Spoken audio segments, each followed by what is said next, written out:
Admiral Elena Vasquez stood on the bridge of the UN's Perseverance and watched the blue-green planet of Talmar for rotating slowly below her Ship 15.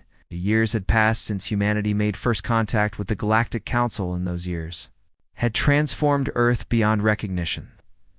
The Council was a coalition of 47 different alien species who governed thousands of worlds across the galaxy, and when their scout ships found Earth, they had welcomed humanity with open arms, or so. It seemed Alina remembered being a young lieutenant when the first Council ships descended over major cities, and the aliens who emerged spoke of unity and cooperation and endless possibilities. The Council representatives told human leaders that Earth would join a great family of civilizations, and humanity would contribute their unique talents to the greater good of all, and humanity believed them. Why wouldn't they? The Council shared advanced medical technology that eliminated most diseases overnight, and they provided clean energy systems that solved Earth's climate crisis within months, and they offered educational exchanges that let human students learn on alien worlds. In return, humanity gave what they did best. Human engineers traveled to failing colonies and redesigned infrastructure that alien species had built centuries ago but never improved, and those colonies thrived under human innovation. Human diplomats brokered peace between species who had been fighting for generations and found compromises that satisfied all parties were alien. Mediators had failed for decades. Human scientists looked at problems that Council considered solved and found new solutions that opened entirely new fields of research the Council praised humanity constantly and called them the bridge builders of the galaxy, and said Earth was the most promising new member in Council history. Alina had believed every word. She joined the United Nations Space Force when it was reformed into a proper military branch, and worked her way up through the ranks and earned her command through skill and dedication. She commanded one of humanity's greatest achievements. The UN's Perseverance was a heavy cruiser built using both human and Council technology, and it served in the Council Defense Fleet, protecting peaceful worlds from pirates and hostile forces. Her crew of 300 humans worked alongside Council observers who praised their efficiency and adaptability in fighting spirit life. Gadilina looked around her bridge and saw her officers at their stations and felt pride in what humanity had accomplished in just 15 years. Admiral were receiving a transmission from Council headquarters. Her communications officer, Lieutenant Chen, said, "Put it through." Alina replied. The view screen shifted to show Admiral Catherine of the Vorqua species, and his 4 eyes blinked in sequence as he spoke. "Admiral Vasquez, I have new orders for the Perseverance," Catherine said in his translator-modulated voice. "You are to proceed to Sector 17 and assist with colony infrastructure surveys." Alina felt a small flicker of disappointment. Infrastructure surveys were important work, but the Perseverance was a warship, and her crew trained constantly for combat operations, and sitting in orbit scanning buildings felt like a waste of their capabilities. But she smiled and nodded. "Understood, Admiral," she said. "We'll depart immediately." "Excellent," Catherine said. "The Council appreciates humanity's continued cooperation." The transmission ended. Lieutenant Chen turned to look at Alina with barely concealed frustration. "Infrastructure surveys again, ma'am?" Chen asked. That's the 3rd time this month. Alina understood his frustration, but she kept her voice calm. "The Council needs us where they need us, Lieutenant," she said. "Every job matters." What Alina didn't say was that she had noticed a pattern. Human ships always got support assignments and never combat operations. And human officers always advised Council commanders but never commanded Council forces themselves. Human colonies were established only in frontier systems far from the Council core worlds, and always in regions with few valuable resources. Human technological breakthroughs were always classified and integrated into Council databases, and then years later, those same innovations appeared as collaborative discoveries with human contributions footnoted or forgotten. Alina had mentioned these observations to other human officers, and they had noticed the same things, but everyone agreed there must be logical explanations. Council had centuries of experience and knew how to use their resources efficiently, and humanity was still new and had to prove themselves over time. That was what Alina told herself. Down in engineering, Chief Okonkwo was having similar thoughts as he watched Council observers inspect his fusion core modifications. You have made unauthorized changes to standard power distribution, one observer said. Changes increased efficiency by 18%. Okonkwo replied, I documented everything in my report. The Council has optimized these systems over centuries, the observer said. Your changes violate safety protocols. Okonkwo bit back his response. The Council's safety protocols were overly cautious to the point of stifling innovation and human engineers found ways to improve almost every system they touched, but the Council always insisted on reverting to standard configurations. Meanwhile, on Earth, political leaders were having different concerns. Secretary General Martinez sat in his Geneva office reviewing the latest economic reports, and the numbers troubled him. Human worlds were prosperous, but almost all economic activity flowed through Council-controlled trade networks, and Earth paid substantial fees for access to galactic markets. Human companies that tried to establish independent trade routes found themselves blocked by regulations or undercut by subsidized Council corporations. Human patent applications for new technologies were routinely rejected, while similar Council applications were approved. Martinez had raised these issues with Council economic ministers, who assured him this was standard practice for new member species, and Earth would gain more autonomy once they proved their stability. But when would that be? 20 years? 50? Never? Martinez pushed the thoughts aside. Earth was safer and healthier and more prosperous than ever before, and humanity had access to the stars, and those benefits were worth some economic constraints. Back on the Perseverance, Alina was reviewing personnel files when she noticed something odd. 3 of her best officers had put in transfer requests, and all 3 wanted reassignment to Earth Defense Forces. She called them in one by one and asked why. Ma'am, I joined to protect Earth, Lieutenant Morrison said, but we spend all our time doing busy work while Council ships handle real threats. I want to serve where humans are in charge, Ensign, Kowalski said. I'm tired of Council observers questioning every decision. The Council doesn't trust us with real responsibility, Commander Park said after 5 years serving. Alongside them, I see it clearly now. Alina couldn't approve their transfers without Council authorization, and she suspected that authorization would be denied. The Council liked having skilled human personnel in their fleet. That night, Alina lay in her quarters, unable to sleep, and for the first time she allowed herself to think. The unthinkable: what if humanity wasn't being welcomed and integrated? What if they were being managed and controlled? What if the Council saw humans not as partners, but as useful tools to be exploited?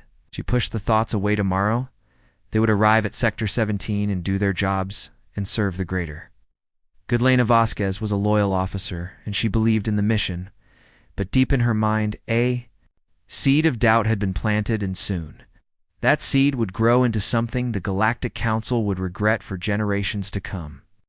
The distress signal came at 0347 hours and tore Alina from sleep with its urgency.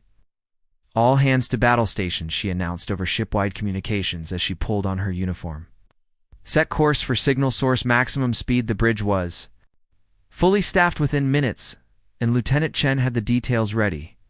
Signal is from Kepler Station, Admiral, he said. Human research outpost in Sector 22, and transmission cut off mid-sentence. Alina felt ice in her stomach. Kepler Station housed 3,000 personnel, including families and children, and they were researching advanced propulsion systems that could revolutionize space travel. ETA. She demanded 4 hours at maximum burn, her helmsman replied. Get us there in 3. Alina ordered. The Perseverance pushed her engines to the limit and covered the distance in 2 hours and 50 minutes, but when they arrived, the scene was worse than Elena's darkest fears. Kepler Station was gone, not damaged or disabled, but utterly destroyed, and the debris field stretched across thousands of kilometers, and scattered hull fragments still glowed with residual heat. Scan for survivors, Alina ordered, though she already knew the answer. Negative contacts, Admiral, the sensor officer reported with a shaking voice. No life signs and no emergency beacons. 3,000 people dead. Alina forced herself to think clearly and pushed grief aside for later forensic analysis. She commanded what happened here. A tactical officer worked quickly and pulled data from the debris field signatures. Weapons fire, Admiral, he said. Pattern matches Kryn Dominion plasma cannons and mass driver signatures, and this was a military strike. The Kryn Dominion was a hostile empire that Council had been in a Cold War with for decades, and they occasionally raided frontier outposts, but never on this scale. "Get me Council headquarters," Alina said. "Priority Alpha transmission."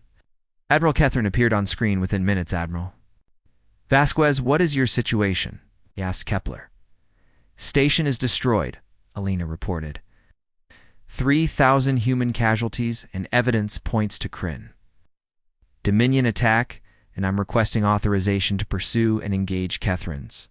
Four eyes blinked. "Rapidly negative, Admiral," he said. "You are ordered to collect evidence and return to Earth." Immediately, Alina couldn't believe what she was hearing. "Sir, the attackers are getting away," she protested. "Every minute we delay, your orders are clear." "Admiral Catherine," interrupted the Council, "will handle this situation and return to Earth." Immediately, the transmission ended. Liana stood frozen for a moment and then followed her orders because that was what good officers did. But something was very wrong. The Perseverance arrived at Earth 3 days later, and Alina was immediately summoned to Geneva for an emergency session with Council representatives. She expected to brief them on the attack and help plan a military response. She walked into an ambush.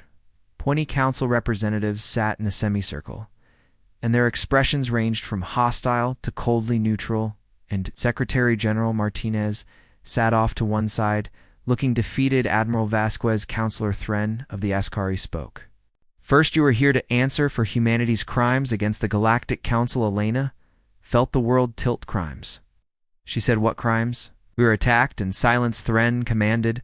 "The Council has obtained irrefutable evidence that humanity has been conducting secret negotiations with the Kryn Dominion." "That's impossible," Alina said.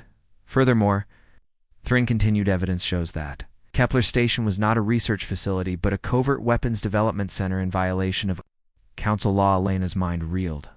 "That's a lie," she said. "I've been to Kepler Station, and it was purely civilian research, and the evidence is conclusive," another counselor said.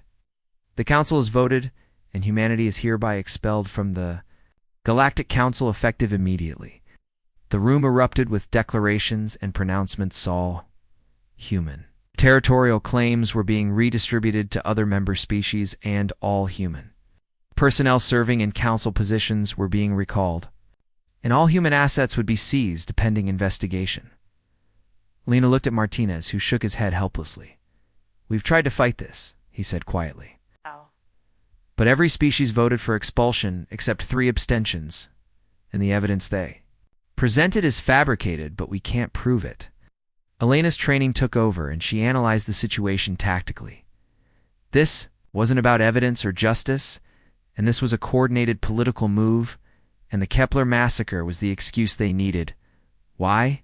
she asked Thren directly. "What is this really about?" Thren's expression showed something almost like satisfaction. "Humanity has been useful," he said. "Your engineers improved our infrastructure, and your diplomats solved problems we found intractable. And your scientists made interesting discoveries, but..." Alina prompted. "But you advanced too quickly," Thren said. "In 15 years you went from primitive world-bound species to potential rivals, and the Council cannot allow that, and you were always meant to be tools, not equals." The truth hit Alina like a physical blow. From the beginning, humanity had been played, and the Council never intended to treat them as true partners, and every contribution humans made was exploited, and every innovation was stolen, and now that humanity was becoming too capable, they were being eliminated. "You planned this from first contact," Alina said. "We planned for multiple possibilities," Thren replied. "Your expulsion became necessary when you proved too competent. For your own good." Over the next week, Alina watched humanity's position collapse. Human diplomats were arrested on fabricated espionage charges, and human ships were impounded at Council stations, and human colonies were blockaded by Council fleets. Some Council species began peacekeeping operations to seize human-developed technology and infrastructure. Earth's government tried diplomacy and offered evidence proving their innocence and pleaded for reconsideration. The Council ignored every overture. Alina attended emergency meetings with Earth's military leadership, and the arguments went in circles. "We can't fight 47 species," General Morrison said. "They have thousands of ships and centuries of military experience. We can't just surrender everything we built," Admiral Chen countered. "Our people are being imprisoned, and our colonies are starving under blockades. What choice do we have? Morrison demanded. Lena had been quiet, but now she spoke. We have one choice, she said. We evacuate everyone from Council space before they can trap us completely. That's hundreds of ships and millions of people. Someone objected. I know, Alina said. But if we don't act now, we'll lose everyone, and I'd rather save most of our people than watch all of them become prisoners, or worse. The room fell silent. You're talking about abandoning everything, Martinez said. Every diplomatic outpost and research station and colony we established. I'm talking about saving lives, Alina replied. We can rebuild elsewhere, but we can't bring back the dead. Martinez looked old and tired.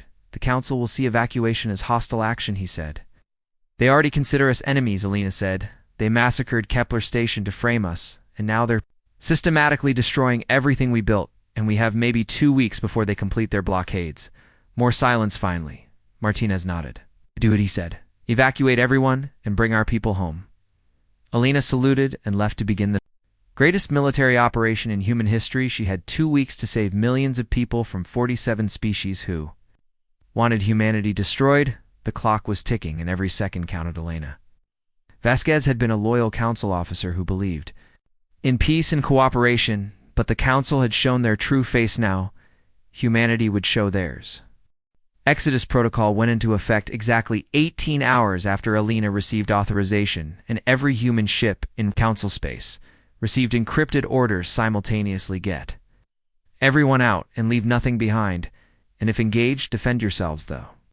Operation was massive and complex, and desperate 200 human vessels scattered across 40 systems began moving toward extraction points, and civilian transports loaded colonists and families, while military ships positioned themselves to provide cover. Lena commanded the operation from the Perseverance and coordinated movements across light years through quantum-linked communications that the Council didn't know humans had developed. The evacuations went smoothly because the Council hadn't expected humanity to act so decisively.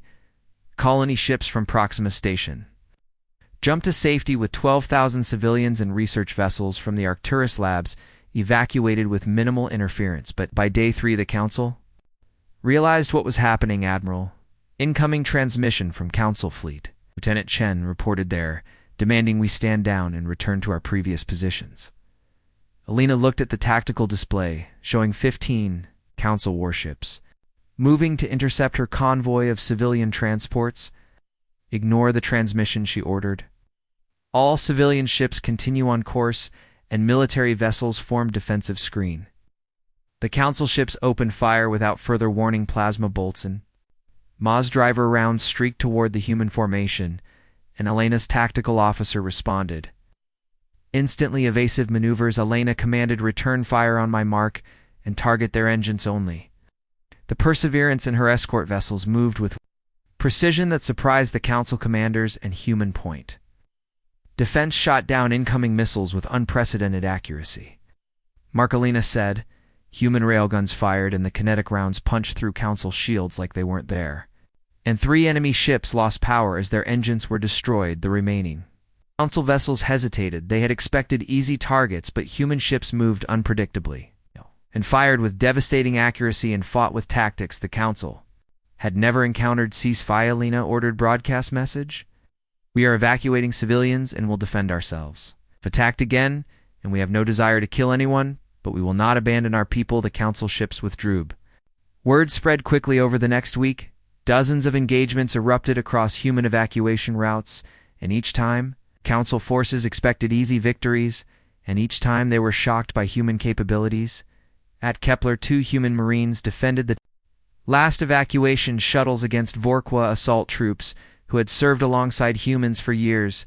Commander Jackson led her company in a fighting retreat through the colony's industrial sector, and the Vorqua advanced in standard formation using tactics that worked for centuries, but humans didn't fight by the book. Jackson's Marines used the terrain creatively and set ambushes in unexpected locations and coordinated with a fluidity that bewildered their attackers. When the Vorqua expected humans to hold a position, they withdrew, and when the Vorqua thought they were retreating, they counterattacked. Fall back to checkpoint 7. Jackson ordered her squad leaders use the maintenance tunnels and come up behind their advance units. The maneuver worked perfectly, and the Vorqua found themselves flanked and confused, and by the time they reorganized, Jackson's Marines had evacuated the last civilians. The colony was lost, but every human survived. New Terra Station Captain Rodriguez commanded the defense fleet protecting 30 transport ships. Loaded with 200,000 colonist Satine Council warships, arrived expecting to capture the station in Tactons. Instead, they found a human commander who understood asymmetric warfare. Rodriguez positioned his 8 ships in the station's shadow and used the massive structure as both shield and weapon. When Council ships tried to flank his position, he vented station atmosphere to create debris fields that disrupted their sensors, and when they attempted to close range, he used the station's industrial fabricators to launch improvised missiles. Sir, they're pulling back to regroup, his tactical officer reported. That's when we hit them. Rodriguez said, all ships execute Sierra 7. The human vessels erupted from the station's shadow at full burn and caught the Council fleet repositioning, and 3 Council ships collided, trying to evade, and Rodriguez's squadron crippled. 5 more before jumping away with the civilian convoy. The Council commanders reported that humans fought with creativity and unpredictability that violated every military doctrine. Reports also showed something else: humans fought with controlled fury, and every engagement was precisely calibrated to protect civilians and accomplish evacuation objectives, and human forces could have caused far more casualties, but chose restraint. They weren't mindless berserkers, and they were professionals executing a mission that terrified Council military analysts. More than anything, by day 10 Exodus, protocol had evacuated 70% of human personnel, but the remaining 30% were trapped in the deepest Council territories. Alina knew she had to personally lead the final extraction. The Perseverance joined a fleet of 35 ships heading into the most dangerous region, where 5 human colonies were blockaded by overwhelming Council forces. This is going to get bloody, Commander Park said quietly. I know, Alina replied, but we're not leaving. Anyone behind the human fleet arrived at the Fortuna system to find 60 Council warships waiting. The odds were hopeless. All civilian transports began loading immediately. Alina ordered military vessels with me, the Perseverance and 12 escort ships, charged directly at the Council blockade. The Council commanders probably thought humans were committing suicide. They were wrong. Alina's ships dove through the Council formation at velocities that pushed human crews to their limits, and their weapons fire was devastatingly accurate. At point-blank range, target their sensor arrays and communications. Alina commanded, blind them and isolate them. Human ships moved in coordinated patterns that looked random, but were actually precisely calculated chaos, and Council vessels tried to engage, but couldn't coordinate without functional communications. The human formation split and reformed and attacked from unexpected vectors and used every trick Alina and her officers had developed. They bought 15 minutes for the civilian transports to load. Sir, civilian ships are away, Chen reported. But we've lost the Valiant and the Defiance, and our shields are at 20%. Alina looked at the tactical display and calculated.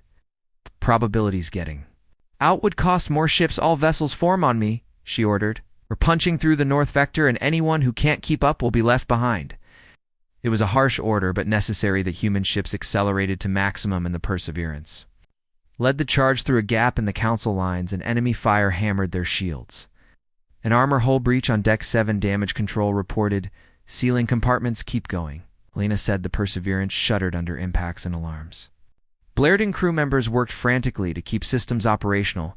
Then they were through and jumping to hyperspace. Alina let herself breathe behind them. 3 more ships were lost, and dozens of good people were dead, but they saved 30,000 civilians. Over the next 3 days, the remaining human ships conducted fighting withdrawals from their last positions, and each evacuation cost lives, but each one saved thousands. By day 14, Exodus protocol was completenate. 2% of human personnel were evacuated, and the remaining 8% were either killed in action or captured before rescue could arrive. Alina stood on the bridge of the battered Perseverance and looked at the casualty reports: 23 ships lost and 14,000 dead, and it hurt more than she could express, but 3 million humans were safe. The Fleet gathered at predetermined coordinates in a region of space.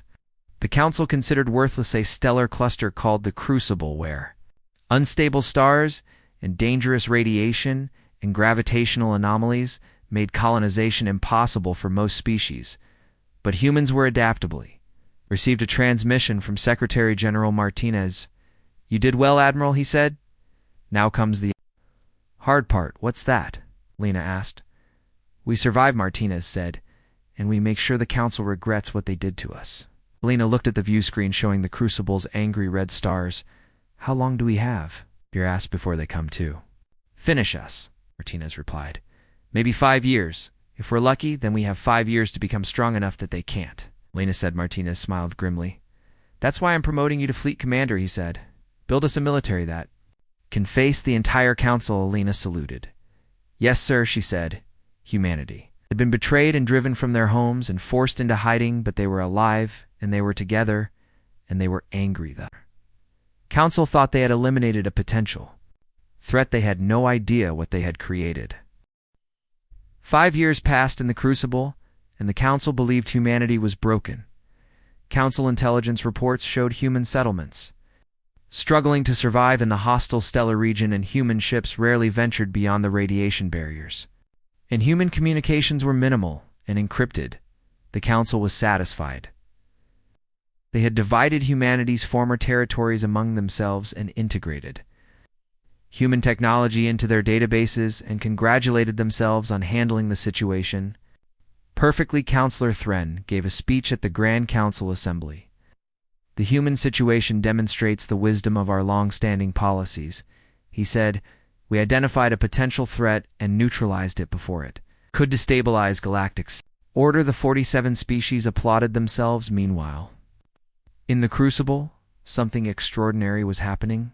Lena stood in the command center on Haven, the hidden world that served as humanity's new capital, and watched progress reports scroll across holographic displays. Shipyard 7 reports the 20th Dreadnought is complete. Admiral Chen said weapons testing shows performance exceeding specifications by 12%. Engineering Corps reports successful harnessing of radiation. From Pulsar Cluster Chief Okonkwo added, "We now have unlimited clean energy." Research Division has breakthrough in quantum computing, Dr. Sarah Kim reported. AI targeting systems are operational and reaction times are 300% faster than previous generation.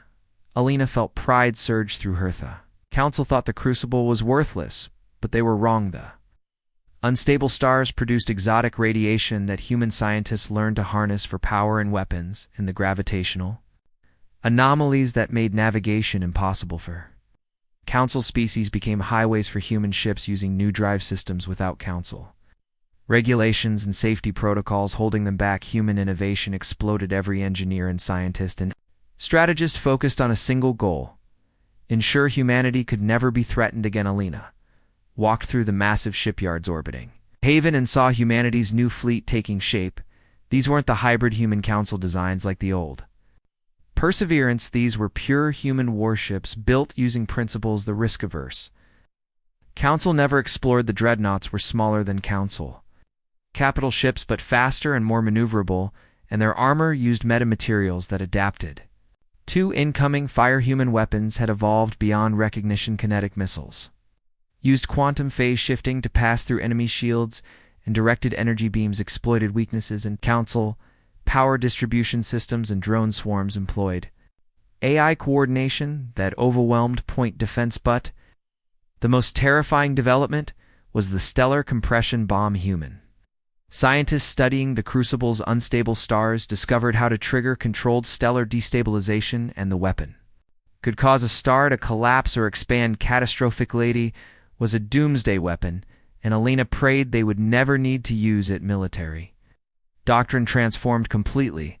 Alina and her command staff studied every recorded Council battle from the past century and identified patterns and weaknesses and inflexibility. Council tactics hadn't changed in generations because they worked against every known threat, but humanity would be unknown.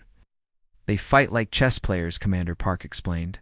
At a strategy session, every move follows doctrine, and every formation has a standard counter, and they rely on superior numbers and firepower.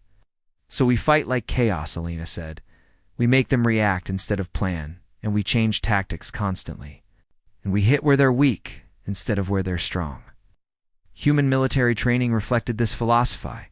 Officers were taught to improvise and adapt and take initiative, and junior commanders made decisions that would require flag officer approval. And Council Fleet's humanity's greatest advantage was something the Council couldn't comprehend. Unity born from betrayal lurths. Nations had always been divided by history and politics and culture, but the Council's betrayal burned away those divisions. Every human in the Crucible shared a common experience and a common enemy and a common determination. Political factions that had opposed each other for centuries now worked together seamless. Live corporate rivals shared research, freely military branches coordinated without bureaucratic friction. Humanity forged itself into a single weapon. By year 3, human fleets began probing Council's space small ships, appearing on long-range sensors and vanishing before Council forces could respond, and automated listening posts detecting strange energy signatures, then going dark. Council intelligence tried to track human movements, but their ships used quantum stealth technology that rendered them invisible to standard sensors. By year 4, human special operations teams were infiltrating Council space. They didn't attack, but gathered intelligence and mapped defenses and identified weaknesses. They also contacted the 3 species who had abstained from humanity's expulsion. The Talmar, the Zenith, and the Prelianthus species received secret messages offering alliance and trade and mutual defense. Accepted immediately, the Talmar had been impressed by human integrity during the integration years, and the Zenith saw opportunity in backing the underdog. The Prelian were cautious but kept communication channels open. By year 5, humanity was ready. Alina stood before the Council of Haven, the governing body that had replaced Earth's old political system, and presented her plan. We are ready to engage the Galactic Council, she said. Our fleet numbers 2,000 ships of new design, and our intelligence networks have mapped Council defenses completely. Our allies will provide support. Secretary General Martinez, who now held the title of High Chancellor, asked the critical question, can we win? Alina didn't hesitate. Yes, she said. Not because we have more ships or better technology, though we have both, and not because we're stronger, though we are. Then why? Martinez asked. Because we understand something the Council has forgotten, Alina said. Warfare isn't about following doctrine, and it's about adapting and innovating. And doing what your enemy doesn't expect. The Council has fought the same way for centuries, and they've won every conflict because their enemies fought by the same rules. We won't. The Council of Haven voted unanimously to authorize Operation Reckoning. Velena's first move was psychological humanity. It's broadcast a message across every council communication channel simultaneously, and the encryption was so sophisticated that Council cybersecurity couldn't block it. Elena's face appeared on screens across 47 species. Territories. This is Fleet Commander Elena Vasquez of the Human Ascendancy, she said. 5 years ago, the Galactic Council betrayed humanity, and they fabricated evidence and orchestrated massacres and drove us from our homes. We survived. The Council believed we would fade away. Broken and scattered they were. Wrong. Humanity extends one opportunity for justice. The Galactic Council will surrender authority over the entire galaxy to human administration within 30 days, and all Council military forces will be dismantled, and Council leaders will submit to trial for crimes against humanity. This is not a negotiation. This is an ultimatum. You have 30 days to comply. The transmission into Docross Council space. The reaction was immediate outrage and disbelief and mockery. Councillor Thren gave an emergency address. Humanity's delusions of grandeur are pathetic, he said. They hide in their stellar wasteland, making absurd demands, and the Council will respond with force, and humanity will be eliminated completely. The 47 species began mobilizing their combined military might. 12,000 warships representing centuries of military power gathered at the staging point near Council headquarters. It was the largest fleet ever assembled in galactic history. The Council commanders were confident they had overwhelming numerical superiority and technological advantages and centuries of combat experience. What could 2,000 human ships possibly do? On Haven, Alina watched the Council fleet gathering through long-range sensors there. Taking the bait, Commander Park said. Of course they are, Alina replied. Think in terms of numbers and firepower, and they believe they can crush us with overwhelming force, can they? Someone asked. Alina smiled, and it wasn't a pleasant expression, no. She said, because while they were mobilizing, we were positioning, and in 6 hours. They're going to learn why betraying humanity was the biggest mistake in galactic history. The 30 days passed, and the Council fleet jumped to the Crucibles. Edge ready to annihilate humanity. Instead, they found the human ascendancy fleet waiting. The Battle of Haven's Gate was about to begin. The galaxy would never be the same. The Council fleet emerged from hyperspace at the edge of the Crucible, and 12,000 warships took formation in a display of power. Meant to intimidate, Admiral Kethrin commanded the combined fleet from his flagship, and his 4 eyes scanned. The tactical displays with satisfaction sensors detect 2,000 human vessels ahead. His tactical officer reported their holding position at the radiation barrier. Kethrin felt contempt. 2,000 ships against 12,000 in humanity. Thought they could make demands? All vessels advance, he ordered. Destroy the human fleet, and then sweep their colonies, and this ends today. The Council Armada moved forward in perfect formation. Standard battle doctrine called for a gradual advance. With capital ships in the center, and escorts protecting the flanks, and support vessels in the rear, it was a formation that had won countless battles over centuries. On the bridge of her new flagship, the Indomitable, Lena watched the Council fleet approach their using formation. Delta 7 Commander Park reported. Standard doctrine for overwhelming force, predictable, Alina said. All ships stand by for Protocol Chaos 1 and execute on my mark. The human fleet remained motionless until the Council Armada was fully committed to their advance then. Alina gave the order. Mark 2,000 human ships exploded into motion, but not in any formation. The Council recognized human vessels scattered in seemingly random patterns and moved at velocities that should have torn them apart, and their trajectories violated every principle of naval warfare. The Council fleet tried to adjust. Track and engage targets, Kethrin ordered, but human ships moved too fast and changed course too unpredictably. And Council targeting systems couldn't lock on. Then human weapons opened fire. Kinetic missiles phase shifted through Council shields as if they weren't there and struck hull plating with devastating effect. Directed energy beams identified weak points in Council power distribution and caused cascading failures that shut down entire ship's drone swarms deployed from human vessels, and the thousands of autonomous units coordinated through quantum-linked AI and overwhelmed Council point defense systems. Within the first 10 minutes, 30 Council ships were destroyed, and twice that many were disablated. Kithrin stared at his displays in disbelief. How are they doing this? He demanded. Our shields should stop those weapons. Their technology is completely different from our records, sir, his science officer said. They've developed entirely new systems. The battle devolved into Chaos. Council ships tried to form defensive positions, but human vessels hit them from unexpected angles and used the Crucible's radiation storms as cover and coordinated attacks with a fluidity that seemed impossible. Human commanders adapted constantly when Council forces clustered for mutual defense. Human ships used long-range bombardment, and when Council forces spread out, human squadrons isolated and destroyed them piecemeal every time. Council commanders thought they understood human tactics. Those tactics changed. Commander Park led a squadron of destroyers against a Council. A battle group, sir. They're forming a standard defensive sphere, his tactical officer reported.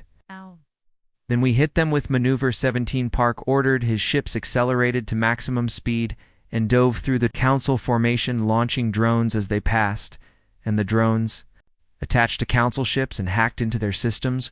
Within minutes, the Council defensive sphere collapsed as ships lost control of their navigation. Alina coordinated the entire battle from the Indomitable, and her command staff processed data from 2,000 ships simultaneously and issued orders that adapted to changing conditions in real-time. Human quantum-linked communications meant every ship knew what every other ship was doing. Instantly, Council ships still used traditional radio communications that could be jammed or intercepted. Enemy flagship is attempting to rally their center formation. Lieutenant Chen reported. Send Hunter Squadron. Lena ordered. I want that flagship disabled, not destroyed, and Kethrin is going to witness what comes next. 20 human cruisers broke formation and made directly for Catherine's flagship. The ship was a massive dreadnought, protected by 50 escorts, but the human ships moved with surgical precision and eliminated the escorts in minutes. Then they surrounded the flagship and systematically disabled its weapons and engines and communications. Found himself trapped and able to see the battle, but unable to affect it. What he saw horrified him. The Council fleet was disintegrating. Human forces had destroyed over 3,000 ships and disabled 4,000 more, and the remaining 5,000 were scattered and attempting to retreat. But Lena wasn't finished. Deploy stellar compression weapons, she ordered across the battlefield. Human vessels activated devices that focused energy on the crucibles. Unstable stars, the stars began to pulse, and their radiation output increased dramatically, and gravitational distortions appeared in the space around them. Council ships caught in the distortion fields found their engines failing and their hulls buckling under impossible stresses broadcast on all Council frequencies. Lena said the transmission went out. "This is Fleet Commander Vasquez," she said. "You came here to destroy humanity, and instead, you are witnessing the price of betrayal. The weapons we just activated can destabilize any star, and we have positioned these devices throughout Council space, and they are autonomous and quantum encrypted. If any human colony or Earth itself comes under attack, these devices will activate and your core worlds will burn." The claim was a bluff, but the Council didn't know that human scientists had built exactly 12 stellar compression devices, and all of them were deployed here. But the Council saw human technology that shouldn't exist, and tactical coordination that seemed impossible, and weapons that bypassed their defenses. Believed, "Cease hostilities immediately and surrender, or we will demonstrate these weapons." At full power, Alina continued, "You have 2 minutes to comply." The remaining Council ships stopped fighting fleet-wide. Communications channels erupted with surrender request. Catherine sat on his disabled flagship and watched his fleet destroyed, or surrendered, and felt despair. "How?" he whispered. "We had every advantage." His tactical officer, who had studied human behavior during integration, spoke quietly. "We had numbers and firepower and experience," he said, "but they had something we couldn't quantify, and they had rage and unity and creativity born from survival. We taught them to hate us," the officer continued. "And then we gave them 5 years to prepare." Catherine understood the Council had created their own destruction. The Battle of Haven's Gate lasted 8 hours, and when it ended, the Council fleet was shattered, 9,000 ships destroyed or disabled, 3,000 surrendered. The greatest military force in galactic history had been defeated by an enemy they had dismissed. As Broken Alina ordered rescue operations for Council survivors, human ships picked up escape pods and provided medical care and treated wounded enemies with respect. It confused the Council survivors. "Why help us?" a Vorqua officer asked the human medic, treating his injuries because the war is over, the medic replied. "And we're not monsters." Over the next week, humanity broadcast new terms. The Galactic Council was dissolved, effective immediately. Every species had a choice: join the new Terran Commonwealth under human leadership, or face isolation. The 3 species who had abstained from humanity's expulsion were offered full alliance status immediately. The Talmar accepted with enthusiasm, the Zenith accepted with pragmatism, the Prelian accepted with relief. Other species scrambled to negotiate some. The Council's former leaders tried to organize resistance, but their own populations refused to fight.